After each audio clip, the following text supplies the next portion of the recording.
योग योग योगेश्वराय भूत भूत भूतेश्वराय काल काल कालेश्वराय शिव शिव सर्वेश्वराय शंभो शंभो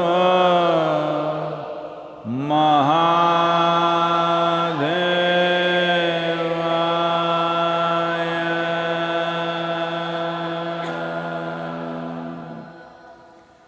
योग योग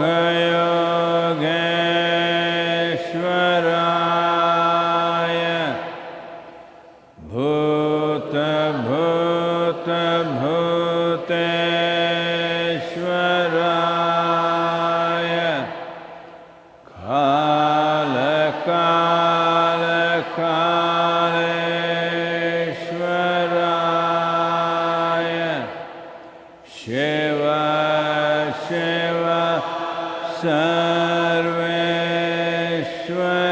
सर्वेश्वराय शंभो शंभो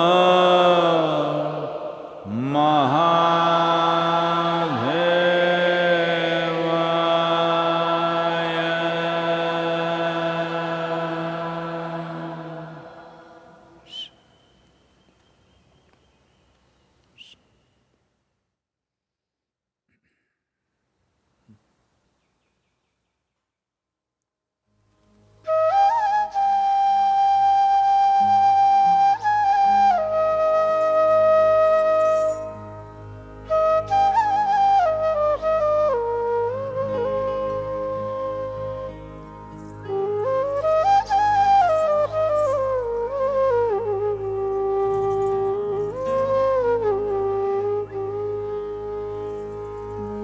నిమిషమైనను మది నిలిచి నిర్మలముగా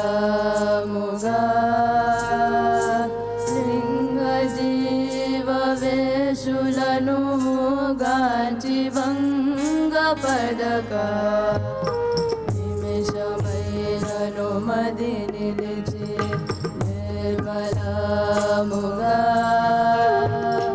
లింగ జీవ వేషులను గాంచి భంగ పడక పూజ మదియందు జేరుట పూర్ణ పదవి పరము కోరిన నిధి జయా బాగువేమా బాగువేమా ఆత్మశుద్ధి లేని ఆచర మదియరా బాణశుద్ధి లేని భాగవేలా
जय जय जय महादेव,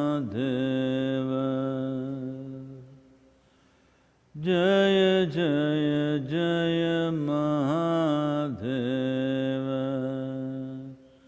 शिव शंकर आदि अनंत, शिव शंकर आदि अनंत। जय जय जय जय जय जय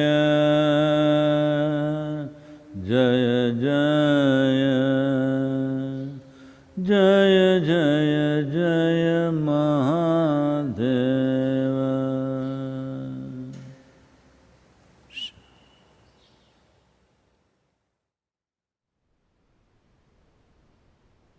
सभी को नमस्कारम।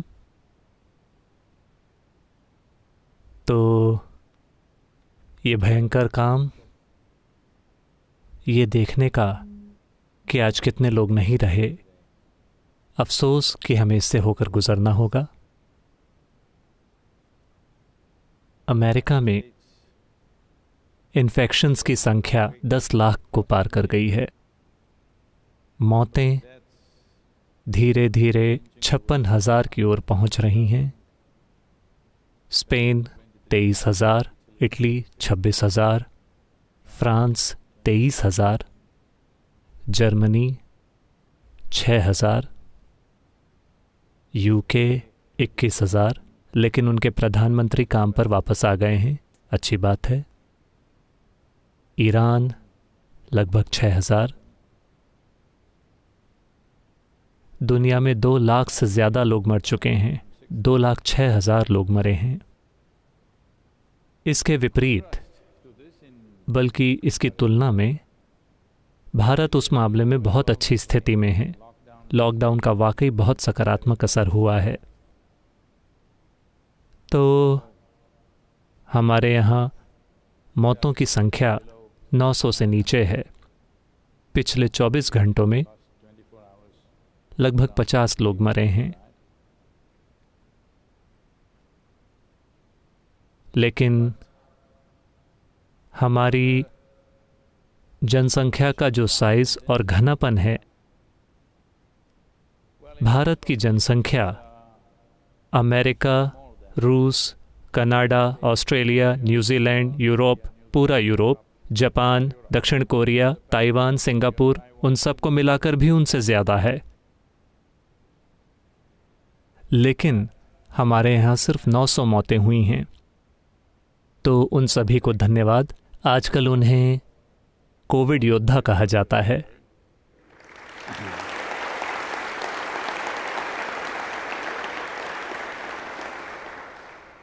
एक समूह है मेडिकल स्टाफ का, डॉक्टर, नर्सें और सहयोगी लोग, वो शानदार काम कर रहे हैं। लेकिन इससे भी ज़्यादा महत्वपूर्ण है सुरक्षा संस्थाएं, पुलिस, जो सड़क पर सूर्य नमस्कार भी सिखा रही है।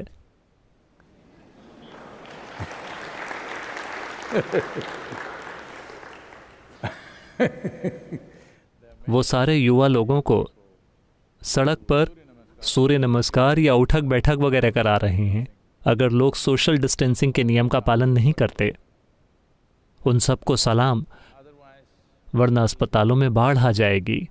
और अभी भी हमारे मेडिकल इंफ्रास्ट्रक्चर पर बहुत बोझ नहीं है। उन्होंने देश भर में लगभग 2.5 लाख समर्पित कोविड बेड तैयार कर लिए हैं। हम उसके ज़रा भी करीब नहीं हैं। वो सब खाली पड़े हैं और इंतज़ार कर रहे हैं। तो हमें राज्य पुलिस और केंद्रीय संस्थाओं को धन्यवाद देना चाहिए, और यकीनन राजनीतिक नेतृत्व को, जो सब एक बनकर साथ आ गए हैं। चाहे जो भी राजनीतिक पार्टियां हों, उसके बावजूद वो सब एक बनकर साथ आए और इस लॉकडाउन को लागू किया। अब कई राज्य कुछ दिनों या हफ्तों के लिए लॉकडाउन बढ़ाना चुन रहे हैं, जो वहाँ की स्थिति पर निर्भर करता है।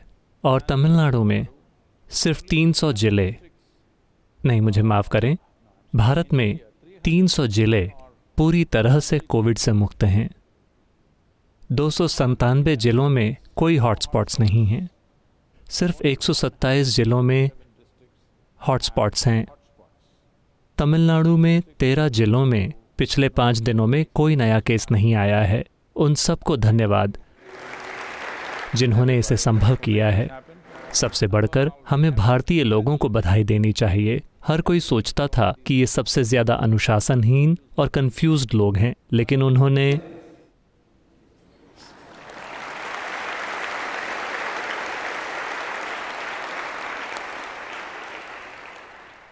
कम से कम भारत में कोई शिकायत नहीं कर रहा है, अरे मुझे बाल कटवाने हैं।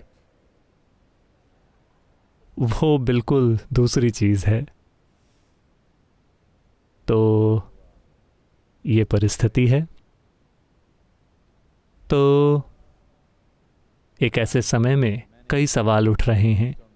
मैं एक राष्ट्रीय न्यूज़ चैनल पर था और सवाल हमेशा इस बारे में होता है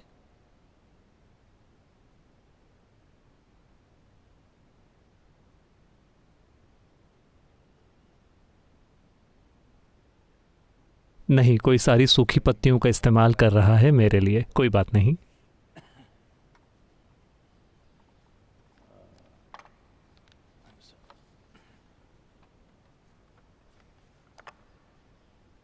सवाल हमेशा इस बारे में होता है कि हम इसका सामना कैसे करेंगे। हमारी मानसिक स्थिति, हम अपना मानसिक संतुलन कैसे कायम रखेंगे इस लॉकडाउन के बाद, क्योंकि हम में से बहुतों की नौकरियां चली जाएंगी, हमारी आमदनी कम हो जाएगी, हमें अपनी जीवन शैली को घटाना होगा। तो कई चीज़ें हैं। ढेर सारा आर्थिक दर्द होने वाला है हर किसी के लिए, इससे कोई नहीं बचेगा। तो ये सच है। लेकिन जब एक महामारी ने पूरी दुनिया को चपेट में ले लिया है, आप महामारी के बाद भी जिंदा हैं, इसके लिए जश्न की ज़रूरत है या दुखी होने की? इसके लिए जश्न की ज़रूरत है। आप अभी भी जिंदा हैं, इसका मतलब जश्न ही है, क्योंकि ये आपको मार सकती थी। आप सोचते हैं कि सारे लोग जो मरे वो सब मूर्ख थे, वो आपकी और मेरी तरह ही थे। उन्हें कहीं से ये वायरस लग गया। ज़्यादातर लोगों को पता भी नहीं है कि उन्हें ये इन्फेक्शन कहाँ से मिला, बस मिल गया। तो अगर हम जीवित रहते हैं, कल मैं कई सारी यूनिवर्सिटीज़ के वाइस चांसलर्स से बात कर रहा था, वाइस चांसलर एसोसिएशन या वो इसे जो भी कहते हैं, सारी यूनिवर्सिटीज़ के प्रमुख। मैंने कल उस समूह से बात की। वो कह रहे हैं अब से हमें दुनिया को BC और AC की तरह देखना होगा, बिफोर कोरोना, आफ्टर कोरोना।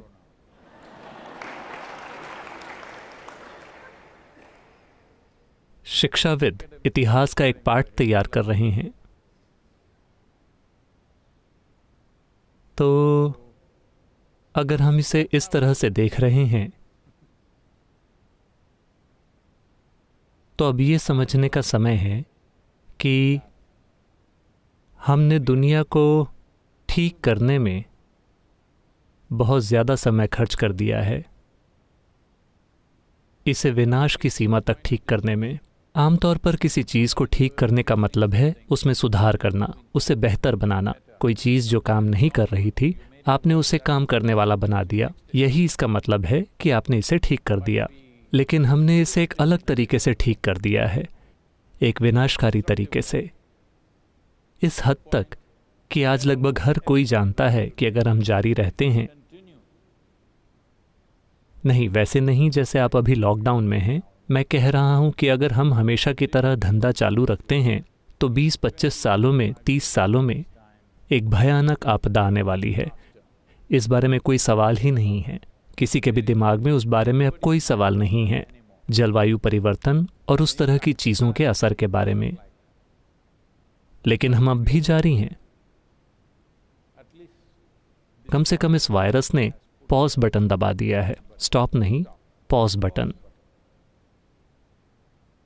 हम इस बारे में जो शोर मचा रहे हैं उसे देखिए।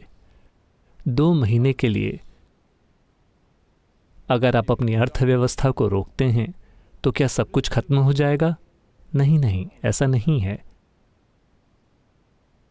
ये ऐसा है। आप कुछ रखिए। मान लीजिए कि आप इस बर्तन को आईने के सामने रखते हैं।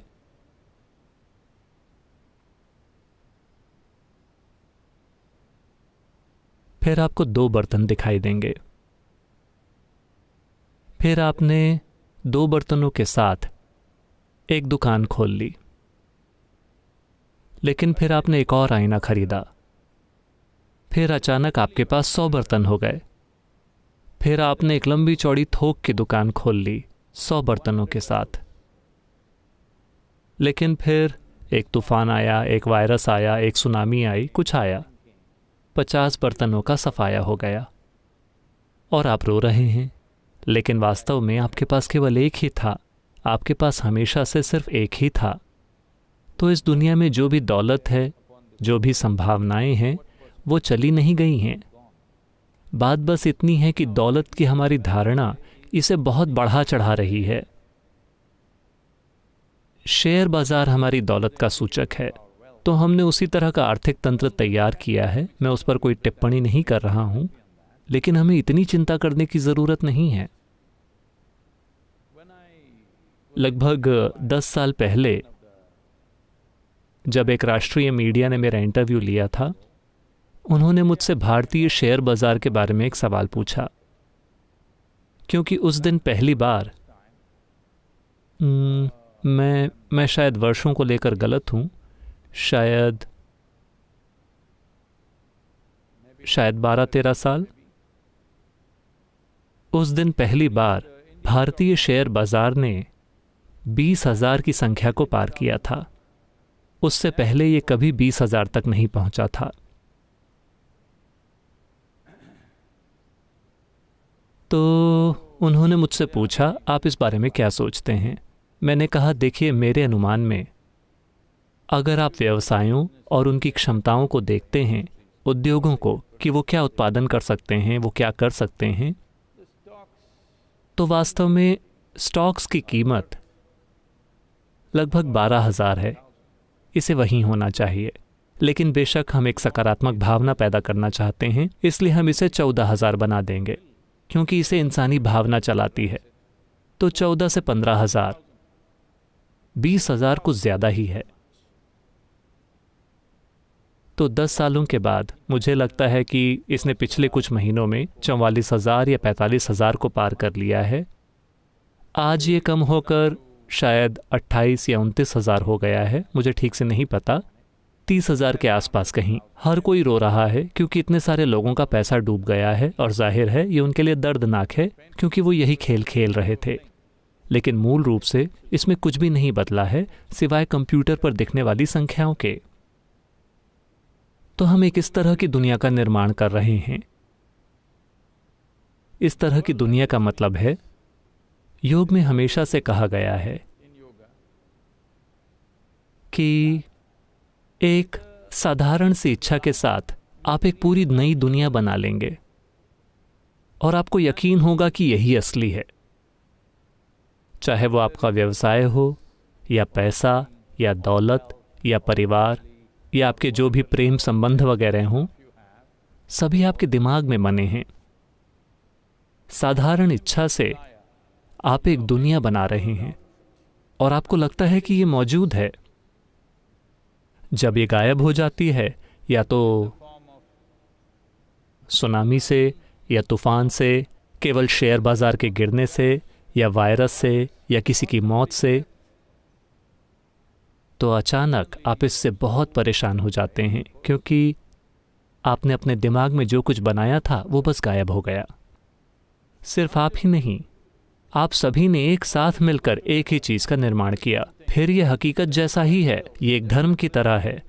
हर कोई साथ आ जाता है, सभी अपने मन में एक ही चीज की कल्पना करते हैं, ये हकीकत बन जाती है। वो स्वर्ग को देखना शुरू कर देते हैं, वो आपस में उन्हीं बातों पर चर्चा करते हैं, वो अपनी खुद की एक पूरी नई सृष्टि का निर्माण करते हैं। अगर कोई बाहर से आता है और सवाल करता है, तो आमतौर पर वो उसे मार देते हैं, क्योंकि वो शेयर बाजार के लिए खतरा बन रहा है। वो उस भावना को पूरी तरह से गिरा देगा। तो निश्चित रूप से इस बारे में दर्द होने वाला है। मेरी चिंता सबसे ज़्यादा गरीब लोगों के लिए है, जो शायद अपनी बुनियादी रोज़ी रोटी से वंचित रह जाएं। लेकिन वो लोग आमतौर पर वो काफ़ी होशियार होते हैं, थोड़ी सी मदद से ही वो अपना रास्ता खोज लेंगे। 3-4 महीनों का सहयोग मतलब वो किसी न किसी तरह से अपना रास्ता ढूंढ लेंगे। लेकिन अभी लोग जिन चीज़ों का आनंद ले रहे हैं, शायद उससे ये एक कदम पीछे हो। मान लीजिए कि अगर हम बस पीछे मुड़कर देखें कि हम 10 साल पहले कैसे रहते थे, हमारे पास कितनी चीज़ें हुआ करती थीं। मैं एक पीढ़ी की बात भी नहीं कर रहा हूँ, सिर्फ 10 साल पहले हम कैसे थे और आज हम कैसे हैं। हमारे पास कहीं अधिक चीज़ें हैं, और अगर आप हमें 10 सालों के लिए छोड़ देते हैं तो हमारे पास और भी कहीं अधिक चीज़ें होंगी, और ये ऐसे ही बढ़ता जाएगा। लेकिन इस ग्रह पर अधिक कुछ नहीं है, केवल इतना ही है, केवल एक ही बर्तन है, बाकी सब आईने में बने प्रतिबिंब हैं। अब 10 साल पहले क्या हमें किसी चीज़ की कमी थी? हम अच्छे से रह रहे थे।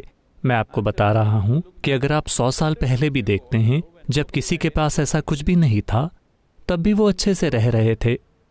10,000 साल पहले अगर आप पीछे मुड़कर देखते हैं, तब भी जब वे जंगलों में रहते थे और जहां भी, तब भी वे अपने तरीके से अच्छी तरह से रह रहे थे। शायद उन्होंने कोई कार नहीं चलाई, शायद वो व्हाट्सएप नहीं कर रहे थे, लेकिन उन्होंने अपना खुद का रास्ता निकाला। उन्होंने एक ऊंची आवाज़ विकसित की और एक दूसरे पर चिल्लाए या ड्रम पीटा या कुछ किया, ठीक है। लेकिन उन्होंने भी एक संपूर्ण जीवन जिया अपने खुद के तरीके से। तो अर्थव्यवस्था के पीछे जाने में बस उसे व्यवस्थित करने का दर्द होगा, और जो लोग थोड़े कमज़ोर हैं वो शायद इस प्रक्रिया में कुचले जा सकते हैं, जो एकमात्र चिंता है। वरना अर्थव्यवस्था का पीछे कदम लेना कोई असली चिंता नहीं है, ये वास्तविक चिंता नहीं है, कोई बात नहीं। और वैसे भी जैसा कि हम देख सकते हैं, सभी पक्षी और जानवर कह रहे हैं, चलो पृथ्वी को फिर से शानदार बनाएं।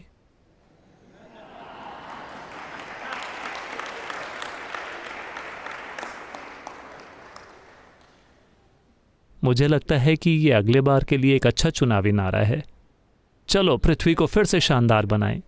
अगर इंसानों ने भी यही बात कही होती तो ये शानदार होता। आर्थिक इंजन बस चलता जा रहा है, चलता जा रहा है। जब ये चल रहा है तब आप इसे ठीक नहीं कर सकते, क्योंकि ये चल रहा है। अब इस वायरस ने आर्थिक इंजन को रोक दिया है, ये थम गया है। इसे ठीक करने का ये एक अच्छा समय है, इसमें परिवर्तन लाने का ये एक अच्छा समय है, क्योंकि ये रुक गया है। अगर आप इसे अभी ठीक नहीं करते तो ये जब चलने लगेगा, क्या आप तब इसे ठीक करेंगे? निश्चित रूप से आप नहीं करेंगे। तो ये एक अच्छा समय है। मुझे पता है कि ये कोई ऐसी चीज़ नहीं है जिसे हम रातों रात कर सकें, लेकिन ये सोचना शुरू करने के लिए एक अच्छा समय है कि इस दुनिया को और कैसे चलाया जाए। अभी हम बस इसी तरह से माप रहे हैं कि जिसके पास अधिक है वो अधिक सफल है। कहीं ना कहीं हमें यह बनाना होगा कि जिसके पास बहुत ज्यादा है वो दुनिया में एक मूर्ख है। हाँ, लेकिन ऐसा नहीं हुआ है। ये घटना हुई थी लाओ त्सु के समय में। राजा ने पाया कि लाओ त्सु बहुत समझदार हैं और उन्होंने कहा, आपको मेरा मंत्री होना चाहिए क्योंकि आप देश के सबसे बुद्धिमान व्यक्ति हैं। और किसे मंत्री होना चाहिए? आपको ही मंत्री होना चाहिए। लाओ त्सु ने कहा, देखिए मैं इस तरह की चीजों के लिए फिट नहीं हूं, कृपया मुझे अकेला छोड़ दीजिए। राजा ने कहा, नहीं नहीं नहीं, आप देश के सबसे बुद्धिमान व्यक्ति हैं, इसलिए आपको मंत्री बनना चाहिए। फिर लाओ त्सु ने कहा, देखिए मेरी बुद्धिमत्ता से मैं जो भी कदम उठाता हूं वो आपके लिए या लोगों के लिए शायद कई मायनों में अनुकूल नहीं होंगे। मेरी बुद्धिमत्ता से अगर मैं काम करता हूं तो आप और कई दूसरे लोग इसे स्वीकार नहीं करेंगे। राजा ने कहा, मैं आपकी बुद्धिमत्ता से कैसे असहमत हो सकता हूं? मैं पूरी तरह से आपका फैन बन गया हूं या भक्त बन गया हूं, मैं आपसे कैसे असहमत हो सकता हूं? मैं आपकी बुद्धिमत्ता की प्रशंसा करता हूं। आप इस तरह की चीजों की चिंता मत कीजिए, आप मंत्री बन जाइए। राजा ने उन्हें मंत्री बना दिया। कुछ महीने बीत गए और फिर ऐसा हुआ कि एक युवक जो किसी बहुत अमीर आदमी के घर में काम कर रहा था, लगभग एक महल जैसी जगह में, वो घर से एक गहना चुरा लेता है।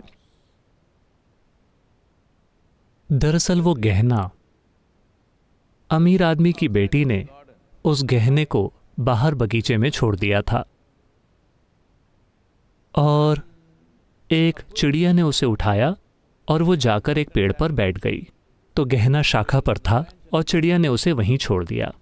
उस लड़के ने इसे देखा। उस युवक ने, जो वहां काम कर रहा था, उसने सोचा मैं इसे चुरा नहीं रहा हूं, चिड़िया ने पहले ही इसे चुरा लिया है, ये पेड़ पर है। अगर चिड़िया ने इसे दीवार के बाहर गिरा दिया होता तो कोई भी इसे उठा सकता था, लेकिन ये पेड़ पर है और उसे बुरी तरह से आर्थिक मदद की जरूरत है। तो उसने उसे उठा लिया और बाहर जाकर बेचने की कोशिश की, तुरंत पकड़ा गया। तो अमीर आदमी उसका सिर कलम करवाना चाहता था, इसका सिर जाना चाहिए। तो उसे अदालत में लाया गया। लाओ त्सु उस दिन न्यायाधीश हैं। उन्होंने इसे देखा और कहा, अमीर आदमी को 50 कोड़े पड़ने चाहिए और गरीब आदमी को अमीर आदमी की दौलत का 10% मिलना चाहिए। अमीर आदमी भड़क गया, ये क्या बकवास है? इस आदमी ने मेरे घर से गहना चुराया है और मुझे 50 कोड़े मिल रहे हैं और मुझे अपनी दौलत का 10% उसे देना होगा। वो राजा के पास गया, ये कैसी बकवास है? राजा हैरान रह गया। देश के सबसे बुद्धिमान व्यक्ति लाओ त्सु ऐसा क्यों करेंगे? तब उन्होंने लाओ त्सु को बुलाया और कहा, यह क्या है? मैं आपकी बुद्धि पर सवाल नहीं उठा रहा हूं, लेकिन इस फैसले का आधार क्या है? तब लाओ त्सु ने कहा, सबसे पहले इस आदमी ने इतना कुछ क्यों जमा किया है कि जब एक कीमती गहना गायब हो जाता है तो उसका इस पर ध्यान भी नहीं जाता। इसका मतलब है कि उसके पास जरूरत से ज्यादा है, उसने हर किसी से चुराया है, इसलिए उसे 50 कोड़े पड़ने चाहिए। और गरीब आदमी, मैंने उसके जीवन की स्थिति को देखा, उसे 10% दौलत की जरूरत है तो उसे यह दिया जाना चाहिए, और उस पर अत्याचार किया गया है कि उसका सिर कलम कर दिया जाएगा, तो इसके लिए अमीर आदमी को जुर्माना देना चाहिए और अपनी दौलत का 10% इस आदमी को देना चाहिए। राजा ने उनकी ओर देखा और कहा, प्लीज आप इस्तीफा दे दीजिए।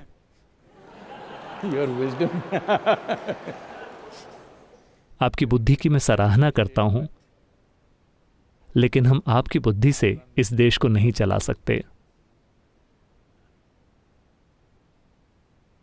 तो हम शिकायत पर शिकायत कर रहे हैं, लेकिन देखिए पक्षी कह रहे हैं, चलो इस ग्रह को फिर से शानदार बनाएं। अब हर कोई इस बारे में बात कर रहा है कि दिल्ली में भी हवा साफ है, लोग अच्छा महसूस कर रहे हैं,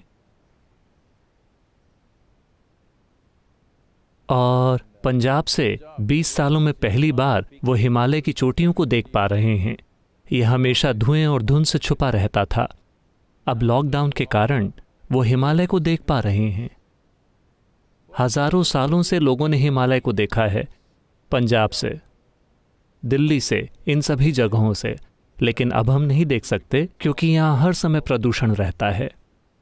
तो अब जब आप हिमालय को देख पा रहे हैं और आप इसकी सराहना भी कर रहे हैं और इसका आनंद ले रहे हैं, क्या ये समय नहीं है परिवर्तन लाने का कि कितनी मशीनें चलनी चाहिए, हमें किस तरह का काम करना चाहिए, हमें क्या नहीं करना चाहिए, क्या आवश्यक है, क्या आवश्यक नहीं है, क्या हम थोड़े कम में गुजारा कर सकते हैं?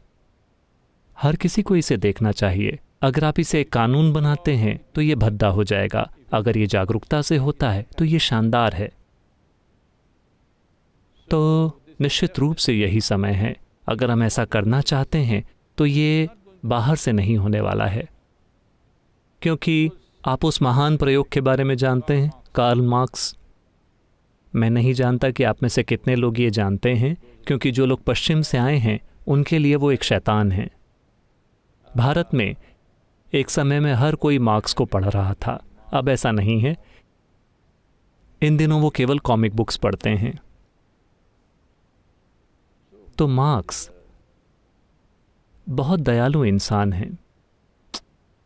उन्होंने सोचा कि अगर आप साम्यवाद को लाते हैं उसके शुद्धतम रूप में, वैसा नहीं जैसा ये आज है। इसका मतलब है कि हर कोई अपनी ज़रूरतों के अनुसार और एक शानदार जीवन जिए। ये तभी हो सकता है जब इंसानों के मन में एक दूसरे के लिए बहुत ज़्यादा आदर, सम्मान और प्यार हो। लेकिन उन्होंने सोचा कि वो इसे राजनीतिक रूप से कर सकते हैं, और क्या झमेला हुआ। सब कुछ उल्टा सीधा, क्योंकि जहां भी उन्होंने साम्यवाद लाने की कोशिश की, बड़े पैमानों पर इसकी वजह से मरने वाले लोगों की संख्या अविश्वसनीय है। पिछले कुछ 20वीं शताब्दी में 10 करोड़ से ज्यादा लोग मरे हैं इस एक विचारधारा के कारण। लेकिन ये लोगों के लिए है। ये पूरी विचारधारा लोगों के बारे में है, आम लोगों के महत्व के बारे में है। 10 करोड़ से ज्यादा लोग, वो राजा नहीं हो सकते। कभी भी 10 करोड़ राजा नहीं थे, आम लोग थे जो मारे गए। 10 करोड़ लोग। तो ये इसलिए हुआ क्योंकि एक महान विचार, इसे आपने गलत सिरे से लागू करने का प्रयास किया। ये एक तबाही बन गया। इसे कई तरीकों से किया जा सकता है, लेकिन आज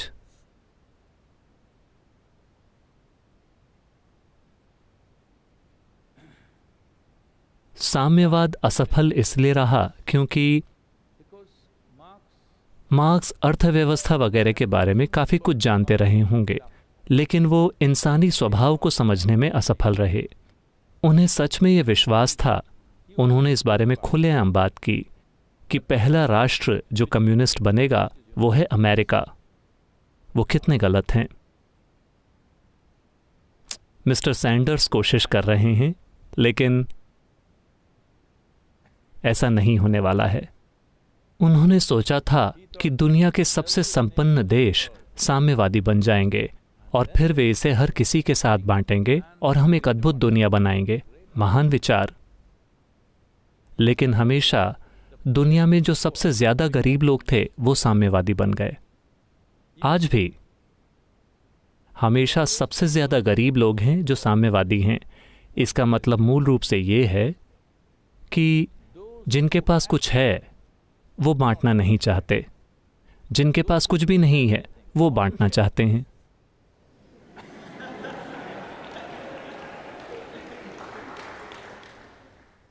तो अंत में एक शानदार रोमांटिक फिलॉसफी बनने के बजाय ये सिर्फ एक विचारधारा पर आधारित डकैती बन जाती है। तो आपके पास दौलत है, मेरे पास कुछ भी नहीं है, मैं बांटने के बारे में बात करूंगा। आपको पता है कि बांटने के लिए सामान कहाँ से आएगा।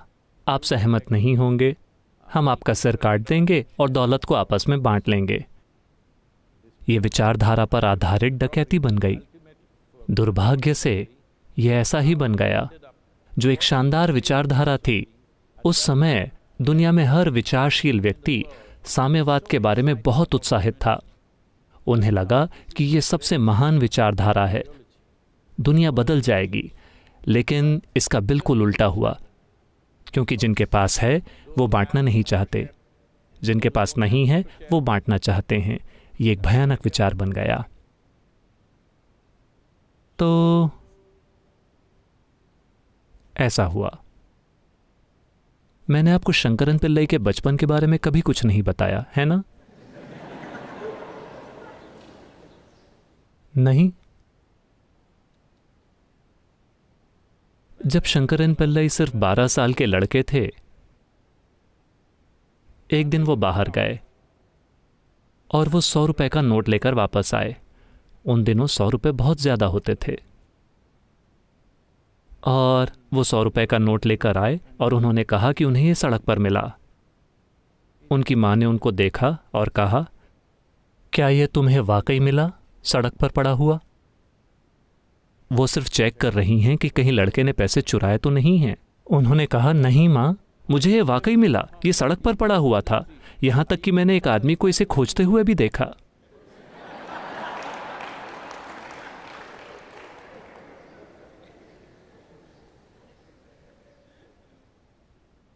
तो अगर ये बाहर से होता है तो ये भद्दा बन जाएगा। यहां तक कि अभी भी मैं अपनी अर्थव्यवस्था को सुधारने की जो बात कर रहा हूँ वो बाहर से नहीं होना चाहिए। ये फिर से कानूनों और बल के साथ भत्ता बन जाएगा, ये काम नहीं करेगा। इसे एक तरह के समावेशिता के भाव से होना चाहिए। जब पार्वती आदि योगी के पास आईं, वो एक गर्वीली महिला हैं, एक राजकुमारी। तो वो सप्तऋषियों को देख रही हैं। वो पूरे समर्पण और प्रतिबद्धता के साथ बैठे हुए हैं। कई साल बीतते जा रहे हैं, शिव बात किए जा रहे हैं, किए जा रहे हैं, इस विज्ञान को प्रदान करने की कोशिश कर रहे हैं। बहुत लंबा समय लग रहा है उन्हें हर एक कदम को समझने, जानने, अनुभव करने और उसमें भीगने में, इसमें समय लग रहा है।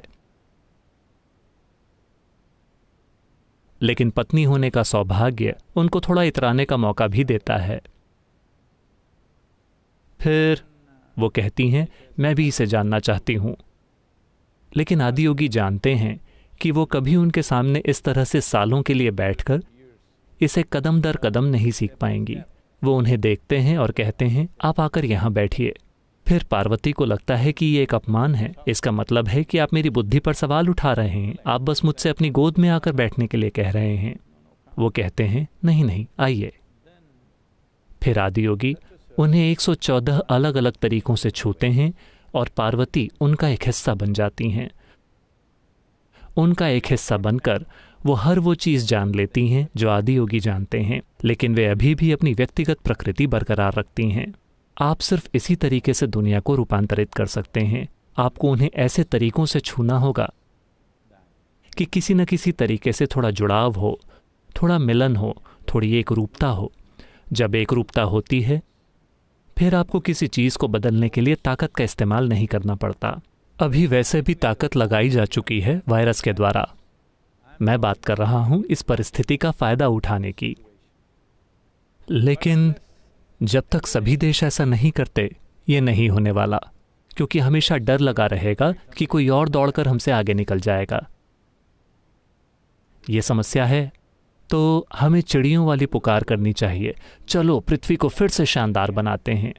चिड़ियां जो कह रही हैं, अगर वही बात हर इंसानी दिमाग में घुस जाती है और हम सभी पृथ्वी को फिर से शानदार बनाने के बारे में सोचने लगते हैं, बजाय सिर्फ अपने देश को शानदार बनाने के, क्योंकि जैसा कि मैंने कहा, एक विचारधारा के लिए एक शताब्दी में 10 करोड़ लोगों की मौत हुई है। आप जिन धर्मों में विश्वास करते हैं उसके कारण कितनी करोड़ों मौतें हुई हैं ये किसी ने गिना ही नहीं है। अनगिनत लोग मारे गए हैं। अगला सबसे बड़ा अत्याचार है राष्ट्रवाद। अपने देश की खातिर लोग मर जाते हैं, यहाँ तक कि आज भी लोग गर्व से मर रहे हैं। हाँ, अभी ये बहुत ज़रूरी है कि एक देश की सीमाओं की, उसकी अखंडता की रक्षा की जाए, क्योंकि अभी भी ग्रह का मेरा हिस्सा बनाम ग्रह का तुम्हारा हिस्सा, ये लड़ाई चल रही है। किसी न किसी तरह से हमें देश की सीमाओं को ढीला करना होगा, राष्ट्रीय सीमाओं को ढीला करना चाहिए। वो संभव नहीं होगा जब इतनी ज़्यादा आर्थिक असमानता है।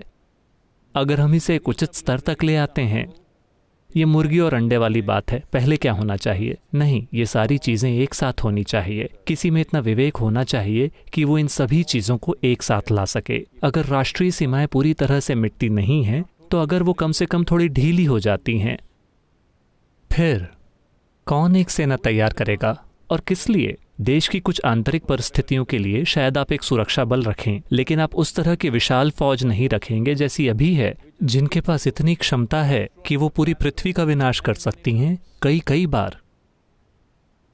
उनके पास पर्याप्त हथियार हैं, यहाँ तक कि शायद हम जिस अगले ग्रह पर जाएं, मान लीजिए कि हम मंगल ग्रह पर जाते हैं और हम उसे तबाह करना चाहते हैं, उसके लिए भी हमारे पास पर्याप्त बम और हथियार और हर चीज़ है। तो हमारी तैयारी 3 ग्रहों की तबाही की है, लेकिन हमारे पास सिर्फ एक ही है। वाकई दूर की सोच।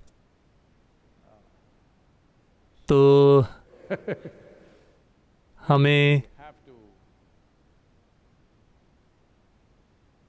नहीं पता कि वैसा इस पीढ़ी में हो पाएगा कि नहीं, लेकिन अगर ये पीढ़ी उस दिशा में सोचना शुरू कर देती है तो शायद अगली पीढ़ी उसे लागू करे। अगर ये पीढ़ी सोचना शुरू कर देती है, देखिए, जब आप किसी खास दिशा में सोचना शुरू कर देते हैं तो जाने अनजाने में आप उधर जाना शुरू कर देंगे। ज़रूरी नहीं है कि आप ज़बरदस्ती उस दिशा में अपने कदम बढ़ाएं। जब आप सोचना शुरू कर देते हैं, मान लीजिए कि आपने सोचना शुरू कर दिया बेलिंगेरी पर्वत, बेलिंगेरी पर्वत, अनजाने में ही आप यहीं कहीं आसपास होंगे। ये ऐसा ही है, यही एक इंसान की प्रकृति है। तो हमें कुछ ऐसा करना होगा कि लोग हमारी बनाई सीमाओं और दीवारों से परे सोचने लगें। और सबसे बढ़कर ये असीमित ज़रूरत जो हमने पैदा की है, इसे संभव बनाने के लिए एक महत्वपूर्ण चीज़ ये है कि हमें विनाश करना होगा। मैं इसे बहुत जागरूकता के साथ कह रहा हूँ, बहुत जागरूकता के साथ। चूँकि मैं मुस्कुरा रहा हूँ, लोग सोचते हैं कि मैं गंभीर नहीं हूँ। मैं बहुत गंभीर हूँ। हमें वर्तमान शिक्षा प्रणाली का विनाश करना होगा अगर हम सचमुच पर्यावरण के बारे में सकारात्मक चीज़ें करना चाहते हैं, क्योंकि इसकी चाबी वहीं पर है।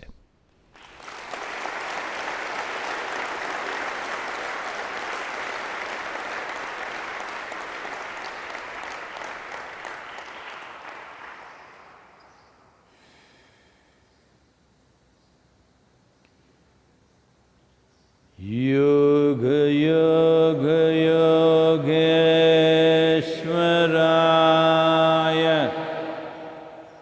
भूत भूत भूतेश्वराय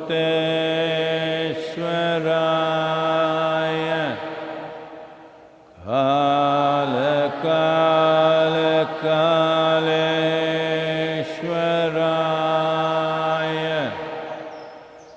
शिव शिव सर्वेश्वराय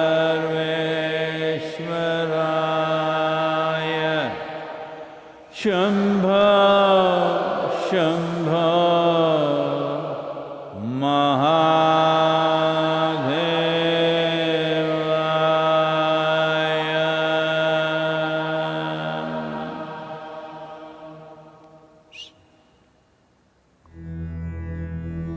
योग योग योगेश्वराय भूत भूत भूतेश्वराय काल काल कालेश्वराय शिव शिव सर्वेश्वराय शंभो शंभो महादेवाय।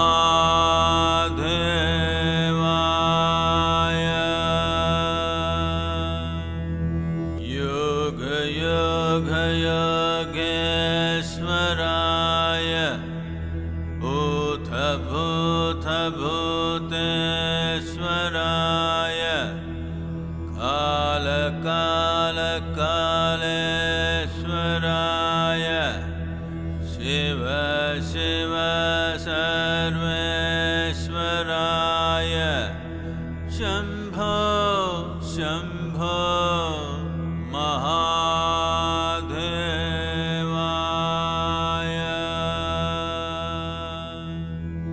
योग योग योगेश्वराय भूत भूत भूतेश्वराय काल काल कालेश्वराय शिव शिव